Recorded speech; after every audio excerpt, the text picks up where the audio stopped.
আল্লাহ পাক বলছেন ওয়ামা খলাকতুল জিন্না ওয়াল ইনসা ইল্লা লিয়াবুদুন।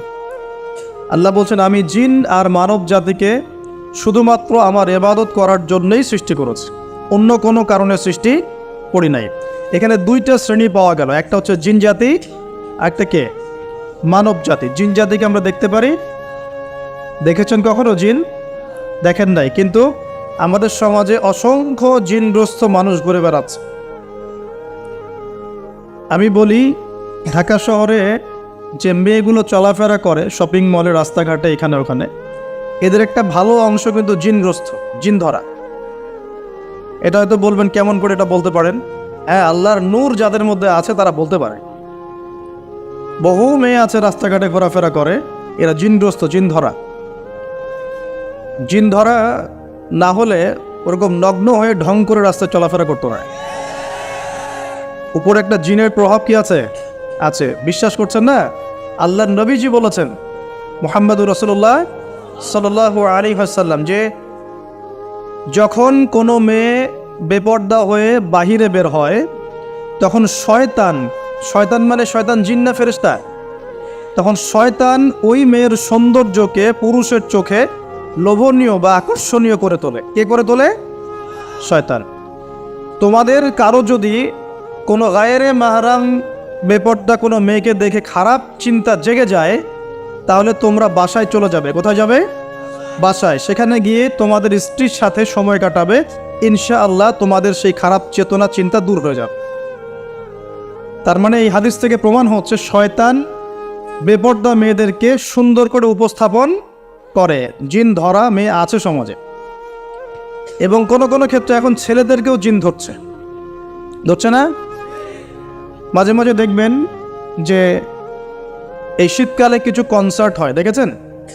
কনসার্ট হয়, ফ্যাশন শোজ হয়, আরও অনেক ধরনের প্রোগ্রাম হয়। এগুলোকে নাম দিয়েছে মানুষ সংস্কৃতি। কী নাম দিয়েছে? ওখানে উঠে দেখবেন যে বড় বড় চুল আছে, অনেক লম্বা লম্বা চুল, একদম স্টেজের উপর উঠে লাফালাফি ঝাপাঝাপি করছে, দেখেন নাই? মিউজিক্যাল কিছু ইনস্ট্রুমেন্ট নিয়ে, দেখেন নাই? তারপর কি মনে হয় এরা সুস্থ? এটা সবার সাথেই জিন শয়তান আছে। কি আছে? আচ্ছা, একটা কথা বলি, কোনো কোনো ক্ষেত্রে ওয়াজ মাহফিলের প্যান্ডেলেও দেখা যায় কিছু কমেডিয়ান, কিছু বাউল, এরা মানুষকে ডিজে জিকির শেখায়, দেখেন নাই? ডিজে জিকির, একজন গান গায়, একজন কথা বলে, কেউ চা খাওয়ায়, কেউ কফি খাওয়ায়, কেউ কেউ ঢেলেও দেয়, হ্যাঁ, কেউ উঠ বস করায়, কাউকে উঠতে বলে, কাউকে বসতে বলে। দেখবেন অনেক সময় লোকজন লাফালাফি করছে, বক্তা জিকির করছে, তার উপর হামলে পড়তেছে একদম। একটা দলিল দেখাবেন, খালি একটা দলিল, যে নবী সাল্লাল্লাহু আলাইহি ওয়াসাল্লামের জামানায়, 4 খলিফার জামানায় তারা মসজিদে বসে এইভাবে জিকির করেছেন। একটা দলিল খালি দেখাবেন। যে কাজ নবী করেন নাই, তার সাহাবীরা করেন নাই। এখানে বহু উলামায়ে কেরাম আছেন, আমি তাদের সামনে কথা বলতে লজ্জা ফিল করছি। যত হাদিস আপনি ঘাটবেন, আমি তো সব হাদিস পড়ে শেষ করতে পারি নাই, স্বীকার করছি, কিন্তু নবীর যুগে এবং 4 খলিফার যুগে কোনোদিনও এইভাবে জিকির আজগার হয়েছে একটা দলিল আপনি খুঁজে বের করতে পারবেন না ইনশাআল্লাহ। অথচ দিব্যি এগুলো আমাদের সমাজে চলছে না? আর আমরা দুইটা খারাপ চরিত্র ধারণ করি, বাঙালি আমরা যারা, মন খারাপ করেন না, আমরা দুইটা খারাপ চরিত্র অধিকারী আছে। এক, আমরা খুব ট্রল প্রিয় জাতি, ট্রল করতে খুব মজা লাগে। হ্যাঁ, মনে হয় যে এটা করে আমি একদম বাংলাদেশের কি বলবো, দিন একদম কায়েম করে ফেলছি। হ্যাঁ, ট্রল পাগল, ট্রল প্রিয় জাতি আমরা একটা। আরেকটা হচ্ছে আমরা ইস্যু পাগল জাতি। ইস্যু, একটা ইস্যু আসবে, খুব লাভঝাপ চলবে কয়েকদিন, ইস্যু শেষ, আবার লাভঝাপ শেষ। বিদেশিরা বলে যে এটা আমাদের শিক্ষার ব্যাপার আছে, কারণ নিজের মধ্যে ত্রুটি থাকলে তো সলভ করতে হবে কি না? নিজের মধ্যে ত্রুটি থাকলে সলভ করতে হবে না? তারা বলে যে আমাদের মাথা নাকি ওই যে বাক্সে বন্দি মাছের মতো। বাক্সে বন্দি মাছ দেখেছেন? এই যে অ্যাকুরিয়ামের মধ্যে যে মাছগুলো চলাফেরা করে, এদের স্মৃতিশক্তি খুব দুর্বল হয়। ওই ছোট্ট জায়গাটুকু ওদের কাছে মনে হয় বিশাল সমুদ্রের মতো। কথা বুঝতে পারছেন? ওই ছোট্ট বদ্ধ জায়গাটাই ওদের কাছে মনে হয় কি বিশাল বিশাল একটা জায়গা। ওরা খুব স্বল্প স্মৃতির অধিকারী, একটু কিছুক্ষণ পরে স্মৃতিটা নষ্ট হয়ে যায়, তাই আগে কি হয়েছে ওরা ভুলে যায়। এই স্বভাবটা এখন আমাদের মধ্যে চলে আসছে না? আমরা ইস্যু পাগল হচ্ছি না দিন দিন?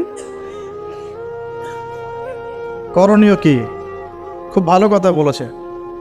করণীয় হচ্ছে টিকটক বানাতে হবে নাকি ফেসবুকিং করতে হবে।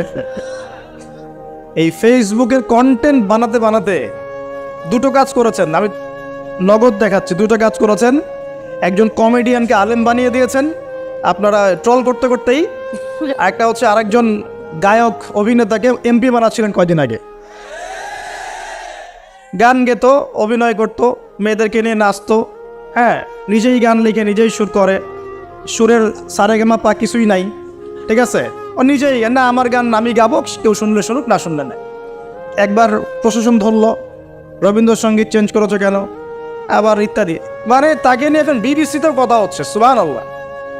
মানে এখন বড় বড় পলিটিশিয়ানরাও তাদের মূল্যবান সময় এসব পিছনে নষ্ট করতেছে। হ্যাঁ, এটাও একটা ইস্যু। মানে এই যে ট্রল করতে করতে করতে করতে এখন আপনি তাকে কয়দিন আগে এমপি বানাচ্ছিলেন, এটা কিসের কারণে হচ্ছে? আমাদের এই ট্রল পাগল মানসিকতার কারণে হচ্ছে। আরেকজনকে কমেডিয়ান মানুষ ওকে দেখে মজা পেত, যে মন টন খারাপ, কেউ বলতো ভাই মন টন খারাপ, ও একটু ওর লেকচার শুনে মনটা ভালো হবে, এইভাবে আর কি দেখতো মানুষ, এভাবে ট্রিট করতো। আস্তে আস্তে আস্তে আস্তে এখন সে দেখা যায় বড় বড় আলেমদের বিরুদ্ধে কথা বলতেছে। খেয়াল করে দেখেন নাই? এটা আমরা করেছি। আমাদের এই দুইটা স্বভাবকে আগে বিসর্জন দিতে হবে। এক, আমরা ট্রল পাগল জাতি হব না, ওয়াদা করেন সব। ট্রল করার মধ্যে কোনো রকম সার্থকতার কিছু নাই। যেটা খারাপ সেটাকে প্রতিহত করতে হবে, যেটা খারাপ সেটাকে প্রতিহত করতে হবে। আর দুই নাম্বার, যেটা ভালো তাকে উৎসাহ দিয়ে এগিয়ে নিতে হবে ইনশাআল্লাহ। আমরা সবসময় সত্যের পক্ষে থাকবো ইনশাআল্লাহ, আর সবসময় মিথ্যার বিপক্ষে থাকবো ইনশাআল্লাহ। যে কেউ যত বড় আলেম, মুফতি, মুহাদ্দিস, বক্তা, দায়ী যেই হোক না কেন, তার কোনো কথা যদি কোরআন সুন্নাহর বাইরে যায়, কোশ্চিন কালেও সে কথা গ্রহণ করবেন না। সিম্পল, সেটা আমি হই আর যেই হোক না কেন। আর যে কোনো ব্যক্তি, সে যেই হোক না কেন, তার কথা যদি কোরআন সুন্নাহর সাথে মিলে যায়, অবশ্যই সেটা গ্রহণ করবেন ইনশাআল্লাহ, সে যেই হোক না কেন। এখন আমরা যদি আমাদের দৃষ্টিভঙ্গিকে শক্ত করতে না পারি, সামনের দিনগুলো কিন্তু আমাদের জন্য খারাপ হবে। বিশ্বাস করেন, দিন কিন্তু দিন দিন খারাপ হচ্ছে। আমি আসছি ওইদিকে ইনশাআল্লাহ। এই ট্রল পাগল মানসিকতাকে ত্যাগ করতে হবে, আল্লাহ একটা তৌফিক দান করবেন। আর দুই নম্বর হচ্ছে এই ইস্যু পাগল জাতি হব না। ইস্যু পাগল জাতি হব কেন? আমাদের একটা গন্তব্য, লক্ষ্য থাকবে। আমাদের লক্ষ্য কি? আল্লাহ বলেছেন এই আয়াতে, আমাদের লক্ষ্য হচ্ছে আল্লাহ পাক আমাকে সৃষ্টি করেছেন এই পৃথিবীতে আল্লাহর ইবাদত করার জন্য। কিসের জন্যে? এটা এক নাম্বার ডিউটি আমার, এটা আমার লক্ষ্য, আমার কাজ পৃথিবীতে। দুই, আল্লাহ পাক বলেছেন এই দুনিয়ার জীবনটা চিরস্থায়ী নয়। চিরস্থায়ী না, এটা ক্ষণস্থায়ী। তার মানে এই দুনিয়াটা আমার মুখ্য উদ্দেশ্য নয়। আমি দুনিয়ার মধ্যে চলাফেরা করব, মুসাফির। আমার প্রয়োজন আছে বিয়ে শাদী করবেন, চাকরির প্রয়োজন চাকরি করবেন, ব্যবসার প্রয়োজন ব্যবসা করবেন, আপনার রাজনীতি করার প্রয়োজন আছে আপনি করবেন, সব কিছু চলবে। কিন্তু এগুলো আমাদের দুনিয়ার মুখ্য উদ্দেশ্য নয়।